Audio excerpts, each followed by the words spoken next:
நான்னு சொல்ல மாட்டேன், நாம்னு தான் சொல்லுவேன்.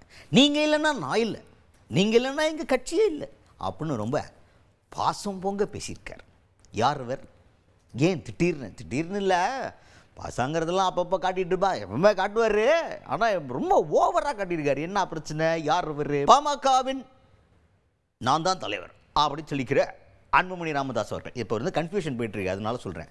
பொதுக்குழு வாயிலாக தேர்ந்தெடுக்கப்பட்டு சட்டப்பூர்வமான ஒரு தலைவர் நான் அப்படின்னு சொல்கிறத விட நாம் அப்படின்னு தான் சொல்லுவேன் அப்படின்ற மாதிரி பேசியிருக்காரு இன்றைக்கி அன்புமணி ராமதாஸ் அவர்கள். இந்த தலைவர் ஸ்டேட்மெண்ட்டை தான் இந்த மாதிரி சொல்லியிருக்கார். நான் தான் தலைவன் அப்படின்னு நான் சொல்ல மாட்டேன், எப்பவுமே நம்மெல்லாம் சேர்ந்தது தான் கட்சி அப்படி சொல்லுவேன் நான் அப்படின்னு அந்த இடத்துல ஸ்கோர் பண்ணியிருக்கார். அது மட்டும் இல்லாமல் இப்போ ராமதாஸ் ஐயா வந்து இந்த கட்சியை துவக்கினார், ஐடியாலஜிலாம் கொடுத்தார், சமூக நீதியை பற்றி அவர் தான் கொண்டு வந்தார், அதுதான் கொள்கைன்னு சொன்னார். அதை நம்ம முன்னெடுத்து கொண்டு போய் களத்தில் நிற்கணும், அதை நம்ம கொண்டு போய் சேர்க்கணும். தேர்தலுக்காக இதுக்கு நம்ம வந்து களத்தில் இறங்கி வேகமாக வேலை பார்க்கணும். அந்த நேரத்தில் ஒரு தலைவனாக முன்னே நான் தனியாக போக மாட்டேன், தொண்டர்களுக்குள் ஒருவனாக, உங்களில் ஒருவனாக உங்கள் கூடவே வருவேன் அப்படின்ற மாதிரி இந்த இடத்துல வேறு லெவலில் ஒரு மாதிரி பயங்கரமாக. ஏன் அப்படின்ற ஒரு கேள்வி உங்களுக்குலாம் வரும். சரி, ரைட்டு, பாமகவில் ஒரு கன்ஃபியூஷன் போயிட்டுருக்கு. ஒரு பக்கம் ராமதாஸ் ஐயா வந்து கொஞ்சம் மனக்கசப்போட சில கருத்துக்கள் பேசுகிறாரு, அதற்கு பதிலாக இங்கே வந்து கூட்டம் போட்டு அன்புமணி ராமதாஸ் அவர்கள் இந்த மாதிரி விஷயங்கள்லாம் பேசிக்கிட்டு இருக்காரு. ஸோ இந்த குழப்பமெல்லாம் தீர்ந்து இவங்கெல்லாம் சேர்ந்தே ஒரு கண்டிப்பாக நமக்காக ஒரு ப்ரெஸ் மீட்டில் ஒரு கேள்வி பதில் நடக்கும்ல, அப்போ தெரிகிற வரைக்கும் குழப்பத்தில் ஏதோ பேசிக்கிட்டு இருக்காங்க. அது என்னென்ன பேசுகிறாங்கன்றதை லைட்டாக தெரிஞ்சு வச்சுக்குவோம், வேறு ஒன்றும் இல்லை. பாட்டாளி மக்கள் கட்சியின் பொதுக்குழுவால் தேர்வு செய்யப்பட்டு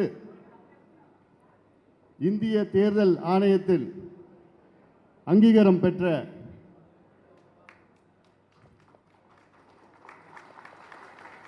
அது நான் சொல்ல மாட்டேன், நாமும் தான் சொல்லுவோம். பாட்டாளி மக்கள் கட்சி என்றால் அது நானோ இவங்களோ கிடையாது, யாரோ நீங்க தான் பாட்டாளி மக்கள் கட்சி. நீங்க இல்லைன்னா கட்சி கிடையாது.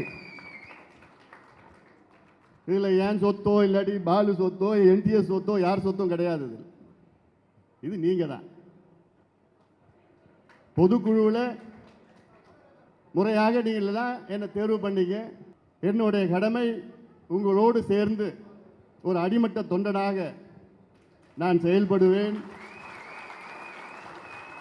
பொறுப்புகள் வரும் போவோம், ஆனால் நிரந்தரம் உங்களுடைய அன்பு, உங்களுடைய பாசம் அது என்றைக்குமே போகாது. நம்முடைய இனமான காவலர், சமூக நீதி போராளி மருத்துவர் ஐயா அவர்கள்